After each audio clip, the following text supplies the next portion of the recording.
Ukraine's spiderweb attack was its biggest and most successful strike on Russia so far, reportedly dealing around $7 billion worth of damage and devastating a large part of the Russian bomber fleet. Russia is still reeling from the impact of that attack, but Ukraine isn't stopping there. It's keeping the pressure up and not giving the Russian president, Vladimir Putin, a single second of respite. In fact, the Ukrainian armed forces just launched another devastating drone strike that some are calling Spiderweb 2.0, and Russian analysts are terrified of what might come next. Here's how the most recent attack unfolded. On Saturday, June 7, a Russian locomotive was speeding along the tracks, transporting an array of tanks, armored vehicles, and other military equipment. Russia relies massively on these trains to fuel and maintain its war effort.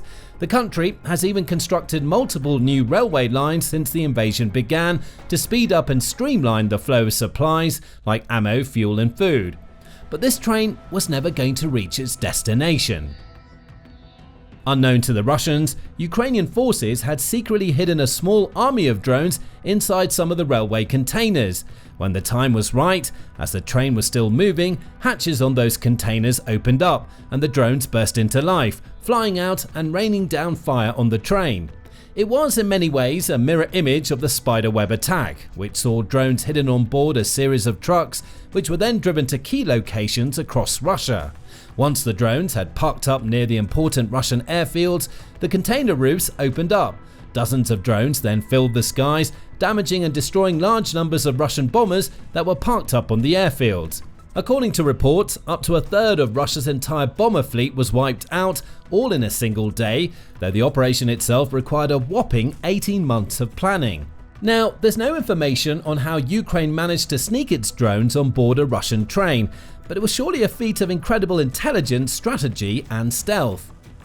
Since these trains are so important to Russia, they tend to be heavily protected, with Russian forces going to great lengths to safeguard their supplies as they move from place to place, with the likes of cameras, guards, and various technologies employed in key locations like ports, stations, and bases. So the fact that Ukraine pulled this off is quite extraordinary, and it's even more impressive to learn that Ukraine must have somehow discovered the existence of a train that was set to carry both military hardware and grain containers, and to then develop a strategy of smuggling its drones into those grain containers and finding a way to release them at just the right moment for a successful and devastating strike. In short, just like Operation Spiderweb, this attack was an astonishing example of Ukrainian ingenuity in the face of overwhelming odds.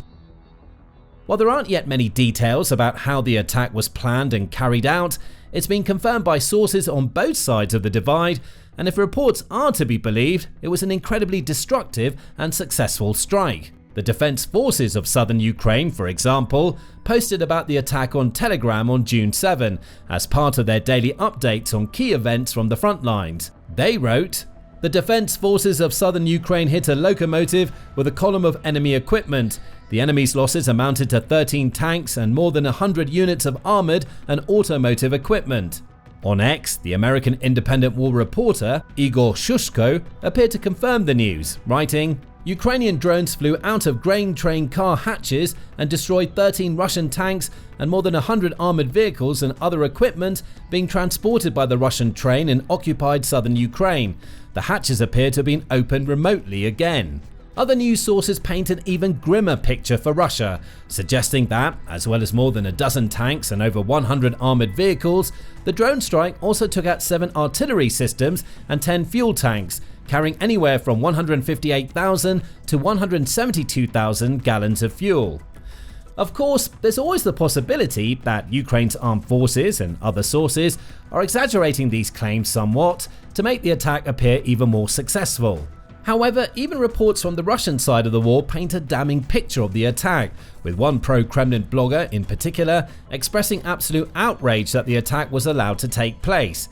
He allegedly wrote, "There is no point in remaining silent anymore. The enemy destroyed a locomotive with tanks and dozens of armored vehicles. At some point, hatches through which grain is poured began to fly off from railway containers, such as hoppers, grain trucks, while they were moving. It was through them that drones flew out and attacked the equipment that was located on the platform cars. What genius came up with the idea of combining a train of equipment with grain trucks is a mystery, as well as how the SBU managed to hide drones there is also unknown. But the result was this. The first blow was delivered to the locomotive, after which the train began to lose speed and was stopped. The enemy destroyed most of the equipment without hindrance. Operation Spiderweb 2.0. Someone must answer for this. Here's why this is such a big deal. Russian bloggers and analysts are notoriously biased in their reporting. They tend to paint every event in the best possible light from the Russian perspective, constantly making out that Russia is winning the war in every metric and downplaying any sort of resistance or counterattacks from the Ukrainians. In fact, the Kremlin has even passed laws that essentially make it illegal for bloggers or commentators to criticize or speak badly of the Russian government, its military, or its actions in Ukraine. Those who contradict this legislation can face fines, imprisonment, and other penalties. As such, most if not all of the biggest Russian voices talking about the war tend to be hugely pro-Russia. So, the fact that this Russian blogger, as well as others, was so critical in his remarks tells a very clear story. It shows that even those who have blindly supported Russia in its actions up to this point may be starting to see the cracks in the so-called special military operation.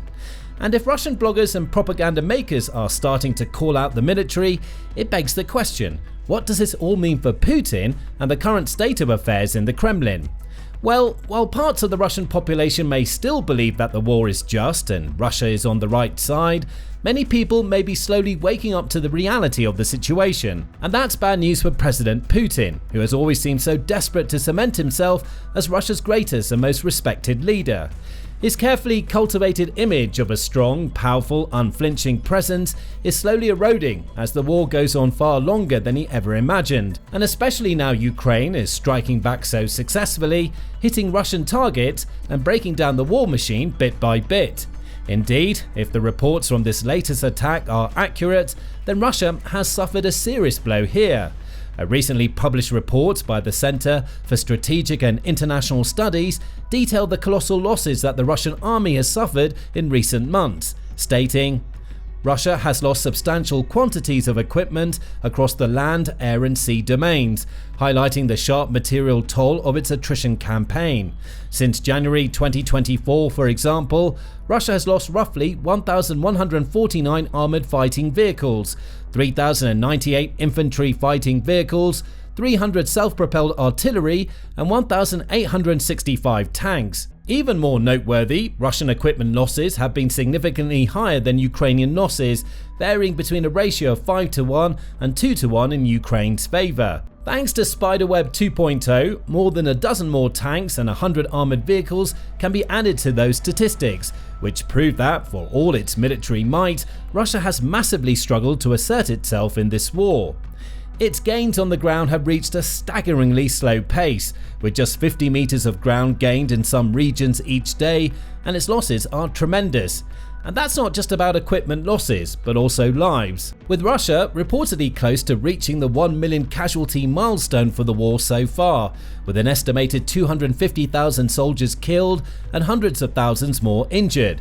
If Russia continues to suffer attacks and setbacks, those losses will continue to stack up, and Putin's popularity and legacy will diminish further by the day. And there's every reason to believe that the attacks will continue, as Ukraine has really shifted the tide of the war in recent days, transitioning from defensive to offensive operations and striking deep within the heart of Russia on numerous occasions. Now, the biggest of those strikes was of course Operation Spiderweb itself. That involved the use of over 100 drones to strike 4 separate air bases across Russia, including one, Belaya Air Base, which is over 2,000 miles away from the Ukrainian border. The attack took Russia and the wider world by surprise due to its incredible planning, execution and end results, with multiple Tu-160 and Tu-22 bombers wiped out, as well as Tu-95s, which are capable of carrying nuclear bombs and cruise missiles. Ukraine has also recently struck at the Kerch Bridge, which connects the Russian mainland to the annexed and occupied Ukrainian peninsula of Crimea. Russia uses this bridge to funnel vast amounts of people and supplies to and from the Crimea region, but Ukraine has repeatedly targeted it, with the latest attack involving underwater explosives.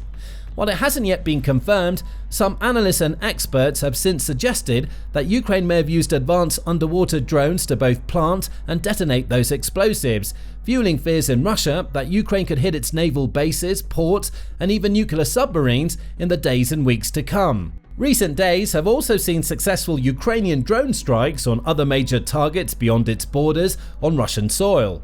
They include the Kristall oil depot in the Russian city of Engels, around 370 miles away from Ukraine in the Saratov Oblast. Ukraine has targeted this depot on several occasions in the past, and the latest strike, which occurred in the early hours of June 6, was a big one. Local residents reported multiple explosions in the area, and video footage showed thick black clouds of smoke billowing above the area, with raging flames licking the skies as air raid sirens rang out in the background. The Progress factory in the Russian town of Michurinsk also bore the brunt of Ukraine's deadly drones. Reports from the scene suggested that an exploding drone caused casualties and fires, with images and videos to reinforce the claims.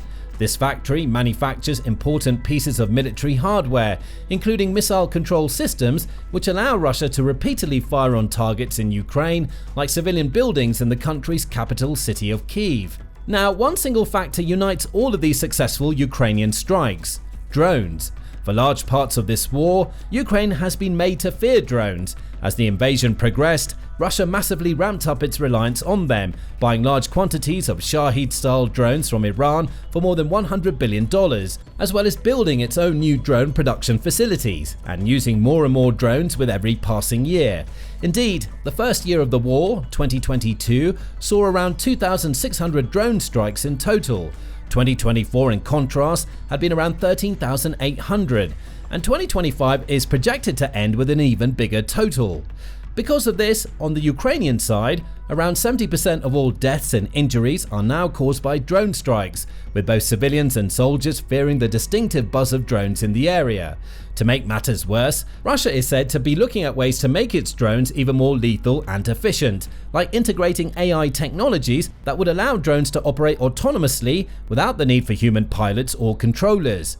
The country is also investing in drone operator training, building not just an army of drones, but an army of experts to guide them to their targets. But as Ukraine is starting to prove, and Russia is beginning to find out, two can play the drone game. Clearly, Russia is not the only country capable of using these innovative new elements of warfare to its advantage. With every passing day, Ukraine is finding new ways to push the limits of drone technology and developing whole new attack plans and strategies built around the unique benefits that drones present. Benefits like the fact that drones are much easier to hide and covertly transport over the borders and into Russia compared to larger vehicles or groups of soldiers, or the fact that they can deal incredible amounts of damage despite their relatively small size, or the fact that many of them are relatively cheap to make. The drones that Ukraine used for the spiderweb attack, for example, were said to cost just $2,000 each, yet took out billions worth of Russian hardware. In short, drones give Ukraine an ability it never had before, the ability to strike back at Russia, not just along the front lines or in contested border regions, but far, far beyond, deep in the heart of the Russian mainland.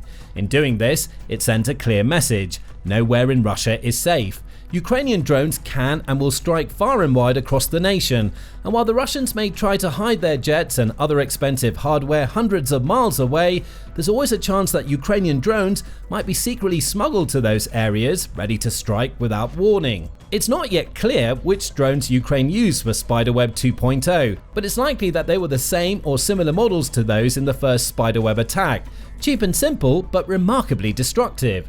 And if Ukraine can deal that much damage with its most basic budget drones, there's no telling what it could do with some of its more serious, advanced and expensive hardware. Hardware like the Toloka TLK-150, TLK-400 and TLK-1000 underwater drones, capable of traveling beneath the waves, through rivers, across lakes, or even over oceans and seas to strike at naval targets from below. These three drones vary in size, range and capacity. The TLK-150, for example, is only 8 feet long and capable of traveling around 60 miles, with a maximum payload of just over 110 pounds. Meanwhile, the TLK-1000, the biggest of the trio, can measure up at almost 40 feet in length, cover distances of more than 1,200 miles and carry payloads in excess of 11,000 pounds. A single TLK-1000 could, theoretically, take out multiple targets at once due to its devastating power.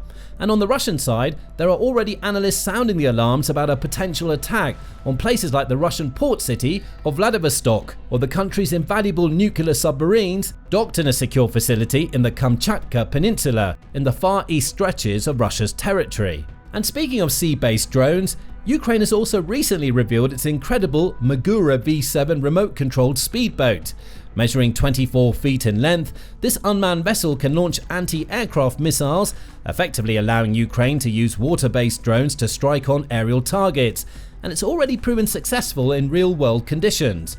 The Ukrainian military reported that the Magura V7 took down a pair of Russian Su-30 warplanes just last month, and it represents just one of many ways in which Ukraine is investing in drone innovations and emerging technology to shape the face of not only the Russia-Ukraine war, but prospective future conflicts too.